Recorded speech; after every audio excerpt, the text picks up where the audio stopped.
नमस्कार। मैं डॉक्टर अखिलेश पटेल, संचालक नेशनल अस्पताल रीवा से। आज की मीटिंग ये बताने के लिए थी कि अभी 4 फरवरी को वर्ल्ड कैंसर डे था। वर्ल्ड कैंसर डे में इस बार की जो थीम थी वो ये थी कि क्लोज द केयर गैप, यानी मरीजों के इलाज में जो देरी होती है उसको हमको कम करना है। एग्जाम्पल के तौर पे समझे या उदाहरण के तौर पे ऐसा कि जैसे मान लीजिए किसी मरीज को मुंह में छाले हैं, तो छाले का इलाज लेने में ही वो 2 महीने निकाल देता है। फिर उसकी बायोप्सी होती है। बायोप्सी के बाद डॉक्टर साहब बताते हैं कि इलाज ले लो या ऑपरेशन करा लो। छोटा सा लीजन है, छोटा सा घाव है जो ऑपरेशन करके उसको हम निकाल सकते हैं। पर मरीज यत्र कत्र पहले भटकता है, जबलपुर जा रहा, भोपाल जा रहा, नागपुर जा रहा। मरीज को इस बीमारी का जो ऑपरेशन हो जाना चाहिए वो 3 से 4 महीने हो गए। 4 महीने बाद फिर जब रिपोर्ट आकर उसका मन मना या घर वालों ने कहा नहीं अब करा ही लो दादा, या घर वालों ने मना कर दिया कि अभी मत कराओ, बढ़ जाएगा, वैसे ही ठीक हो जाएगा, आयुर्वेदिक खा लो, कुछ और अन्यत्र दवाइयाँ खा लो, पर कैंसर बाकी दवाइयों से नहीं ठीक होता। फिर 4-5 महीने बाद वापस दादाजी जाते हैं। डॉक्टर साहब ने बोला कि अब इसका दादा ऑपरेशन नहीं हो, क्योंकि जो छोटी बीमारी थी वो बड़ी बीमारी हो गई है, तो इतना चेहरा तो काटा नहीं जा सकता। तो उसमें डॉक्टर साहब ने फिर कहा कि कीमो लगवा लो। एक कैंसर की एक दवा है जो कि नसों से बॉटल से लगती है और उससे मरीज ठीक हो जाता है। फिर मरीज घबरा गया, फिर उसने इलाज नहीं लिया। कीमो से सुना है कि मर जाते हैं, ऐसा हो जाता है, बहुत सारे भ्रम रहते हैं। तो ये जो देरी हो रही है, जिस मरीज का पहले दिन बायोप्सी होकर के टुकड़े की हो करके और उसका ऑपरेशन हो जाना चाहिए था, जो पूरी तरीके से उतना ही जीवन अपन निर्वहन करता जितना कि उसको ऊपर वाले ने दे रखा है। तो ये जो देरी हो रही है उन चीज़ों को हम यहाँ पे पूरा कर रहे हैं। हम पहले दिन आते ही मरीज के लक्षण देखते करते हैं। जैसे हमारे सीनियर सर हैं डॉक्टर योगेश्वर शुक्ला सर, जिनके नेतृत्व में हमारा सिनर्जी कैंसर केयर और ऑपरेशन वाली सारी चीज़ें पिछले 2 सालों से हम लोग कर रहे हैं। तो ये जो गैप वाली चीज़ है ये हम लोगों ने कम करी है। और WHO की थीम भी यही है कि पहले दिन ही मरीज आकर के उसकी बायोप्सी हो जाए, CT स्कैन हो जाए और उसको ऑपरेशन की जरूरत है तो तुरंत समझा करके उसको ऑपरेशन में कर लिया जाए। तो ये चीज़ें हम लोग रीवा में दे पा रहे हैं, इसके लिए आज एक प्रेस कॉन्फ्रेंस रखी है। बाकी की चीज़ों के लिए थोड़ा सा योगेश्वर सर हमारे पास प्रकाश डालेंगे इस पर। जी सर। मेन 2 ही प्रॉब्लम आती हैं। जैसे केयर गैप की बात आती है कि अव्वल तो उपलब्धता, जैसे कि हम सब जानते हैं कि कैंसर विशेषज्ञों की उपलब्धता कम है, लोग नहीं अवेलेबल होते, तो कई बार जानकारी के अभाव में इलाज नहीं हो पाता। तो जैसा कि अखिलेश ने कहा कि हम लोगों ने 2 साल पहले ये प्रोजेक्ट शुरू किया था और 2 साल से निरंतर हम यहाँ पे कैंसर की सुविधाएं दे रहे हैं, कैंसर इलाज की। दूसरा आता है पैसे को लेकर कि आर्थिक स्थिति ऐसी नहीं रहती क्योंकि महंगा इलाज होता है। तो अब हमारे पास आयुष्मान के तहत भी सारा इलाज उपलब्ध है, कीमोथेरेपी, सर्जरी, सारी चीज़ें। और पहले भी हम कहीं ना कहीं सरकारी योजनाओं से जुड़ के करते रहे हैं, पर अब आयुष्मान के तहत हम पूरी तरीके से मुफ्त इलाज दे पा रहे हैं। आज भी, कल और आज मिला के हमने करीब 6 ऑपरेशन किए हैं कैंसर के, जिसमें एक जबड़े का ऑपरेशन है, ओवरी का ऑपरेशन है, थायराइड का ऑपरेशन है। सारे इलाज आयुष्मान के तहत पूर्णतः मुफ्त हुए हैं। तो बेसिकली आप लोगों के माध्यम से मैं सभी को ये बताना चाहता हूँ 2 बातें। अव्वल तो ये कि कैंसर विशेषज्ञ से कैंसर का इलाज होने पर उसकी जो सक्सेस रेट है वो हमेशा बेहतर रहती है, और जो कि आप पिछले 2 साल से रीवा में उपलब्ध हूँ मैं। मेरे साथ डॉक्टर शौनक वलामे हैं जो कि मेडिकल ऑन्कोलॉजी का सपोर्ट देते हैं। जवाहरलाल नेहरू से हमारा जो टाई अप होता है उसके तहत, तो हम दोनों मिलकर यहाँ 2 साल से सेवाएं दे रहे हैं। पहला। दूसरा ये कि आर्थिक स्थिति का कोई बहाना बनाकर ये नहीं कह सकता कि साहब मैं इसलिए इलाज नहीं करा रहा, क्योंकि आज की डेट में आयुष्मान भारत योजना के तहत नेशनल हॉस्पिटल में कैंसर का संपूर्ण इलाज मुफ्त उपलब्ध है। कैंसर की बीमारी किस स्टेज पर पहुंचती है तो जानलेवा हो जाता है? देखिए साहब, जानलेवा बहुत बड़ा शब्द है। बात यह है कि कल भी जैसे हमारा एक CME था सतना में, तो वहाँ भी डॉक्टर्स के सामने हम यही बात बता रहे थे। 2 मेन चीज़ें। अव्वल तो सबको ये समझना चाहिए कि कैंसर का इलाज संभव है, किसी भी स्टेज में संभव है। कहने का मतलब स्टेज 4 में भी आज का ज़माना वो नहीं रहा कि साहब स्टेज 4 की बीमारी हो गई अब तो रहने दो, इलाज का कोई मतलब नहीं है। क्यों? क्योंकि ऐसी दवाइयाँ हैं, ऐसी चीज़ें हैं जिससे हम बीमारी को कंट्रोल कर सकते हैं, मरीज को सिम्टम लेस बना सकते हैं। मतलब जो भी उसकी परेशानियाँ हैं, दर्द है, घाव है, कोई भी चीज़ें हैं जैसे रक्तस्राव हो रहा है, ब्लीडिंग हो रही है, वो सारी रोक सकते हैं और एक नॉर्मल फंक्शनिंग बना सकते हैं। तो बाकी हाँ, अगर बिल्कुल ज़ीरो बीमारी की बात की जाए तो स्टेज 1, स्टेज 2 में तो हम बहुत अच्छे रिजल्ट दे पाते हैं। स्टेज 1 में ऑलमोस्ट 95% क्योर रेट है। अलग अलग कैंसर्स का अलग अलग है, ब्रॉडली अगर बात करूँ तो। स्टेज 2 में समथिंग लाइक 60-70% तक का क्योर रेट है। क्योर रेट से मेरा मतलब ये कि एक बार अगर इलाज कर दिया गया तो जीवन में कभी भी दोबारा बीमारी नहीं आएगी। लेकिन जो 20-30% में अगर आती भी है, जैसा कि मैं कह रहा हूँ, रिकरेंस भी अगर होता है तो उसमें भी आज की डेट में ऐसे इलाज उपलब्ध हैं कि वापस से उसको इलाज करके जीवन को लंबा किया जा सकता है। तो वो ज़माना बिल्कुल नहीं रहा कि कैंसर हो गया तो साहब कुछ नहीं हो सकता, या हाई स्टेज का कैंसर हो गया तो कुछ नहीं हो सकता। देखने को आया कि जैसे कि आयुष्मान कार्ड में ऑपरेशन सिर्फ निःशुल्क है कि बाकी बायोप्सी और दवाएं वो सब निःशुल्क है? वो अखिलेश जी बताएंगे।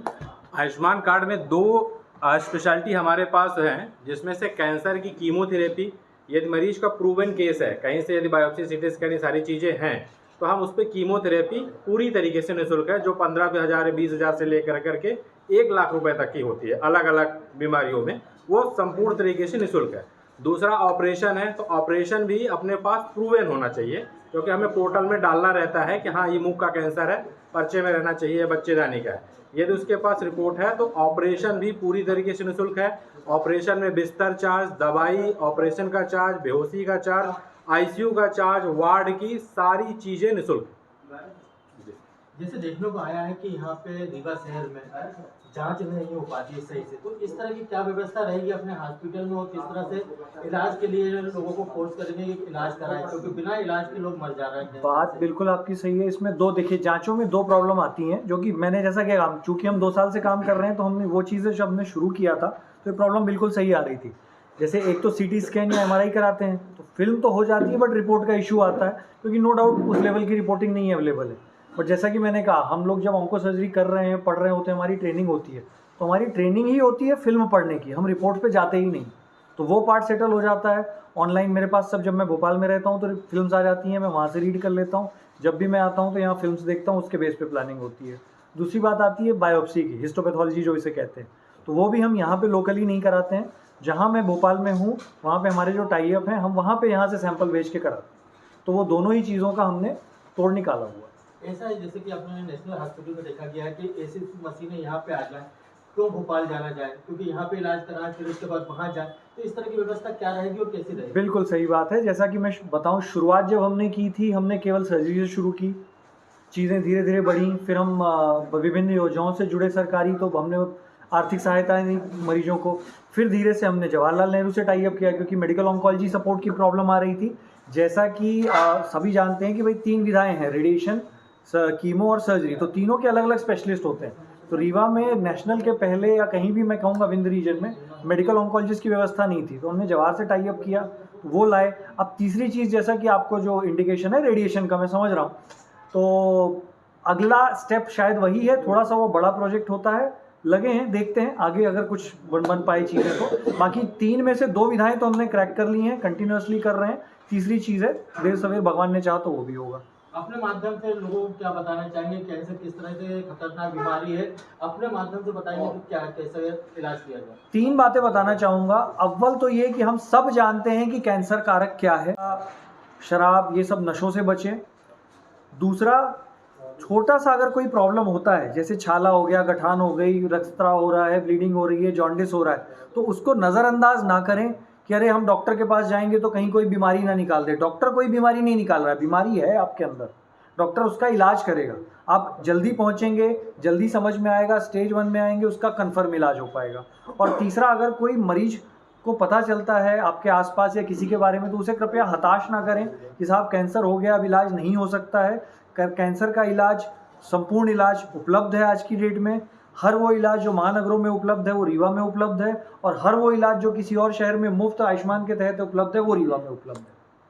कैंसर को क्या साधारण डॉक्टर जो हैं उनको दिखाया जा सकता है या विशेषज्ञ को भी दिखाएं? इसमें 2 बातें हैं। देखिए, डॉक्टर हर विधा में एक ट्रेनिंग होती है सबकी। स्पेशलिस्ट होते हैं, सुपर स्पेशलिस्ट होते हैं। तो स्पेशलिस्ट है, उनकी इस लेवल की ट्रेनिंग तो अमूमन रहती है कि वो ये पहचान सके कि साहब जो देख रहे हैं वो कैंसरस है या नॉन कैंसरस है। बेसिक जांचें वो बिल्कुल कर सकते हैं। लेकिन बात सही है कि जो ट्रीटमेंट की बात आती है, जैसा मैंने कहा कि 3 विधाएं हैं जो कैंसर ट्रीटमेंट के लिए स्पेशलाइज बनाई गई हैं, रेडिएशन, कीमो और ऑन्को सर्जरी, तो फिर सर्टेनली उनको उनके पास रेफर करना चाहिए, ताकि आगे चल के वो उसका इलाज संपूर्ण तरीके से और एक पुख्ता तरीके से, साइंटिफिक तरीके से कर पाएँ। कई मरीज भ्रम में रहते हैं, बवासीर की बीमारी को कैंसर समझ लेते हैं, कैंसर को बवासीर। तो जब सेकंड स्टेज में पहुंचती है तब उन्हें पता चलता है कि हमें कैंसर है।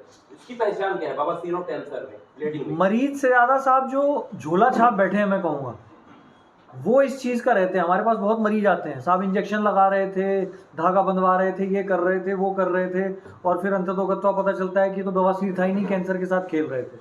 तो जो साहब ने बात कही, जो मैं कह रहा था कि स्पेशलिस्ट डॉक्टर, आप किसी अगर जनरल सर्जन के पास जाएंगे बवासीर के लिए, तो मैं इस बात से बिल्कुल भी इत्तेफाक नहीं रखता कि वो नहीं समझ पाएंगे कि ये कैंसर है कि बवासीर है। वो देखते ही समझ जाएंगे, क्योंकि वो उस चीज़ में ट्रेंड है कि बवासीर क्या है और कैंसर क्या है। इलाज क्या होगा भले उसको ना समझ पाएँ, लेकिन जो झोला छाप हो गए और विधाओं के डॉक्टर हो गए, वो बिल्कुल ही नहीं समझ पाते। वहाँ जनरली कोताही होती है। नॉर्मली क्या है, अगर किसी को भी रक्तस्राव है मलद्वार में, या कोई ऐसा दर्द है, चीज़ें हैं, परेशानी है, कॉन्स्टिपेशन है, तो कृपया करके एक जनरल सर्जन से मिलें, उनसे अपनी जांच कराएं। वो सर्टेनली आपको बता पाएंगे कि बवासीर है या फिर कैंसर है। ये विंध्य रीजन में कौन सा कैंसर सबसे तेजी से आपको दिखा? 2 कैंसर मैं कहूँगा, बल्कि 3 कैंसर। सबसे ज़्यादा तो मुख का कैंसर है। कारण हम सभी जानते हैं, गुटखा तंबाकू का सेवन, सुपारी का सेवन बहुत ही कॉमन है यहाँ पर। आज भी हमने एक मुख के कैंसर का ही ऑपरेशन किया है। उसके अलावा दूसरा आता है बच्चेदानी के मुंह का कैंसर, क्योंकि महिलाएं कई बार छुपा जाती हैं और वो जनरली एडवांस मिलता है हम लोगों को। बहुत ही कम ऐसे बच्चेदानी के मुंह के कैंसर होते हैं जो ऑपरेशन कर पाएँ। लेकिन जैसा कि मैंने कहा, आज की डेट में एडवांस में भी इलाज अच्छा है, संभव है, और पूर्णतः इलाज अवेलेबल है। तो उसमें कीमो करके रेडिएशन करने का इलाज है, जिसका सक्सेस रेट अगेन सर्जरी के बराबर है, और हम वहाँ भी अच्छा इलाज कर रहे हैं। तीसरा आता है स्तन का कैंसर। तो ये 3 कैंसर मैं कहूँगा विंध्य रीजन में जो हम 2 साल से काम कर रहे हैं, हमें बहुत कॉमनली मिल रहा है।